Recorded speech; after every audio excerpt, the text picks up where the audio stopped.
Hello mga Lods, welcome back to my channel. So nandito na naman tayo para silipin naman natin ang estimated salary ni Marcos TV channel. So supportan din natin ang kanyang channel mga Lods, kagaya ng pag-support natin sa lahat ng mga charity vlogger dahil siya ay isa ding charity vlogger. Pero siyempre mga Lods, huwag nyo rin kalimutan na isama sa pag-support ang aking channel. So kung bago pa kayo mga Lods sa aking channel, pakiclick naman ang subscribe natin and then siyempre pakipost na rin ang notification bell para lagi kayong updated sa ating video. So ano pa ba ang hinihintay natin mga Lods? Let's go!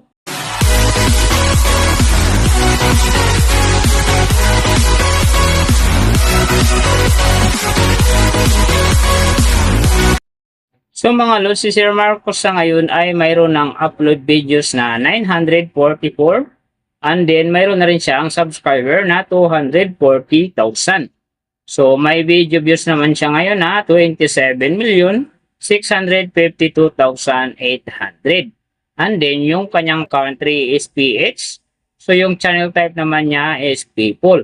And then, yung account niya, ginawa ito noong July 28, 2015.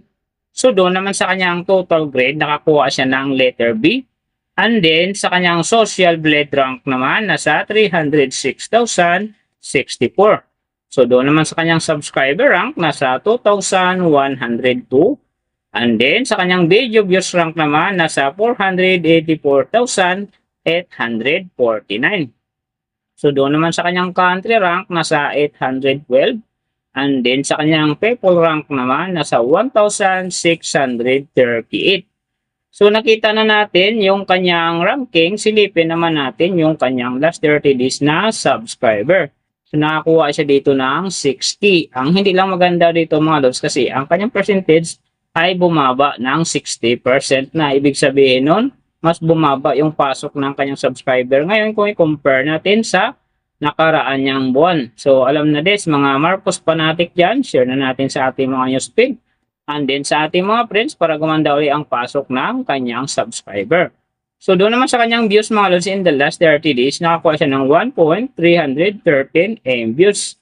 So, hindi rin maganda ang kinalabasan kasi ang kanyang percentage dito ay bumaba din ng 14.6%. So, ibig sabihin, bumaba din ang pasok ng kanyang views sa ngayon kung i-compare natin sa nakaraan niyang buwan. So, mga Lods, mahalaga talaga ang pag-share ng video dahil yan ang nakakatulong para umangat uli ang subscriber and then siyempre yung kanyang views. So, nakita na natin yung kanyang ranking, last 30 days subscriber, and then yung kanyang views. Silipin naman natin yung kanyang daily summary from subscriber, views, and then yung kanyang earning. So, sa kanyang subscriber mga Lods, may 3 araw akong nakita rito na umangat ng tig 1K. Simula nung June 26, nakakuha siya ng 1K. Nasunda naman ito ng July 2, nakakuha ulit siya ng 1K. And then, pagdating ng July 6, nadagdagan na naman uli ng 1K, kaya ang kanyang subscriber ngayon nasa 240,000. So, doon naman sa kanyang views mga Lods, yung magaganda dito, June 28, nakakuha siya ng 50,000. And then, pagdating naman dito ng July 2, nakakuha siya ng 103,000. Pagdating ng July 5, nakakuha siya ng 125,000. And then, yung last na medyo maganda pa sa kanya, yung July 8, nakakuha siya ng 100,000. So, yan ang magagandang views na nakuha niya mga Lods. Pero sinasabi ko, hindi yung ganun kaganda kasi nga ang kanyang percentage dyan ay bumaba ng 14.6%.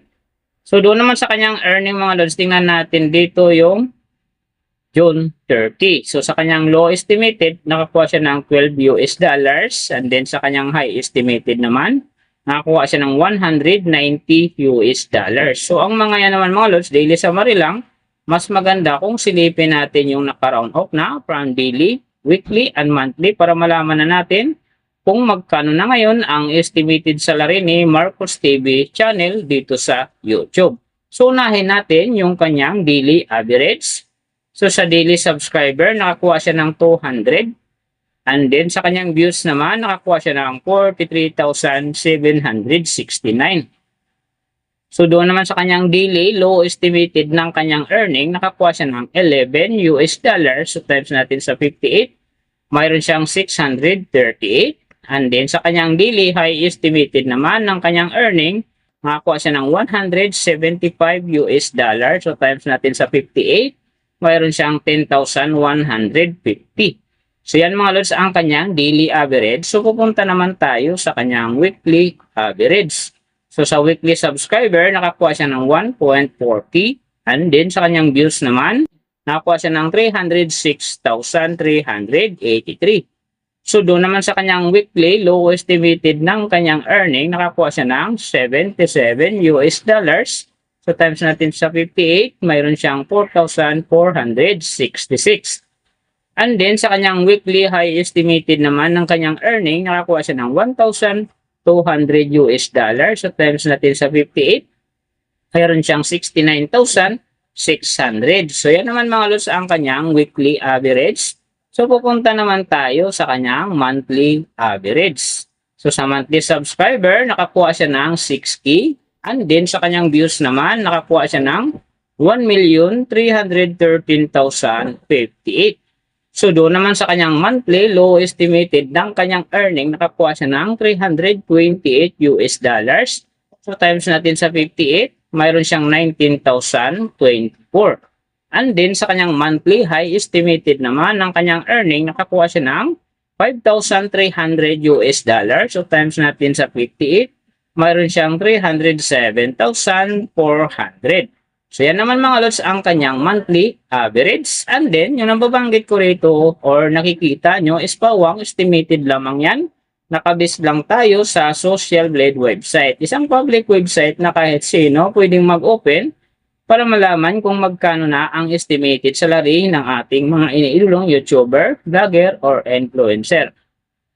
And then, palagi ko sinasabi mga lods, laging natutupad dyan yung low estimated kasi nga hindi talaga natin kayang i-demand sa ating mga viewers na huwag mag-skip ng ads. Pero pwede pa rin naman yan maging times 2, times 3, or maging times 4 pa yan kapag ang isang vlogger nakapag-viral ng kanyang video. Pero siyempre mga lods, kung supporter ka ni Marcos TV channel or fan ka ng Marcos team, so huwag ka nang mag-escape ng ads dahil big help yan sa kanyang channel.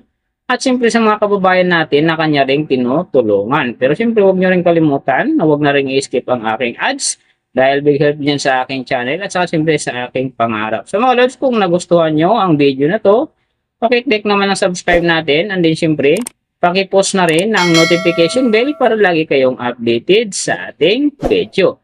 And then, kung mayroong gusto magpagawa ng video na same nito para sa inyong mga iniidolong YouTuber, vlogger, or influencer, comment nyo lang sa baba yung tamang detalye ng kanyang channel para ma-search natin kaagad at magawa natin sa next video.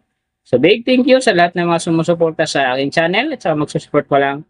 Iingat kayo palagi and God bless at sa nagabayan kayo palagi ng Panginoon sa ginagawa nyo araw-araw at syempre magtagumpay din kayo sa inyong mga pangarap. So hanggang dito na lang.